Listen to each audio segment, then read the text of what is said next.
থেকে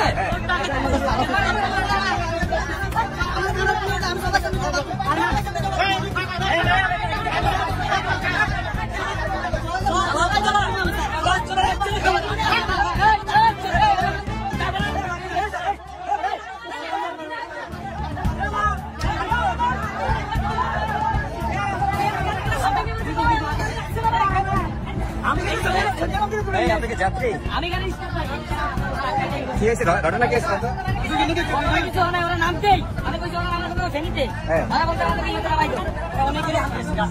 জগন্নাথ নামাই দিতে লেগেছে নামতে লেগেছে ওরা কয়জন ছিল ওরা 8-10 ছিল 8-10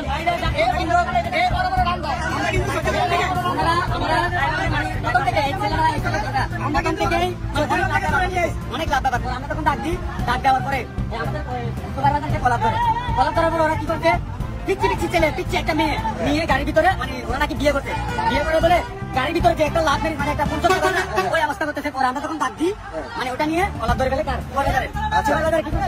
সুপারভাইজার কি করতে পরবর্তী মানে সবাই একটা মিলে দেওয়ার পর কি করতে ফোন করে এলাকার অনেক বড় ভাই মানে সিনিয়র সহ আসিয়ে দাবি আহত অনেক পেশেন্ট আহত অনেক যাত্রী আহত এরপর লাকড়ি নিয়ে ইট নিয়ে গাড়ি মরতে গেলে করে ইট মারবে করার নামে আমাদের ড্রাইভার কি করবে যান বাঁচাতে হবে তো শত্রু নাকি না দোষটা আমাদের স্যার কারণ আমাদের পুরো মানে ওইখানে আক্রমণ করছে দোষটা আমাদের আমাদের বলতেছে আমাদের দোষ তো এখন যাতে আমাদের পাশে জীবন থাকতো কারণ সবাই এই জীবনটা ঝুঁকিতে ছিল যখন ওরা আক্রমণ করছে। তোমার বাড়ি কোথায়? আমার বাড়ি হচ্ছে চট্টগ্রাম যাবো না বাসে উঠে পড়ে যাচ্ছিলেন? বাস থেকে আসতেছিলাম ঢাকা থেকে।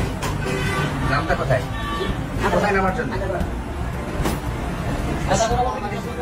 শনাক্ত করে দিয়েছে যে এই দুজনই ডাকায় তখন আমি বাসের ভিতর থেকে তাদেরকে নিয়ে আসি। এদের পরিচয় কি এরা কি আসলে ডাকাত? পরিচয় নিতে পারি না এখনো সিদ্ধান্ত নিতে স্যার আসবে উনি স্যার আসবে স্যার মাধ্যমে কাছে যাওয়া যাবে। তোমাদের বলো তো কি হয়েছে?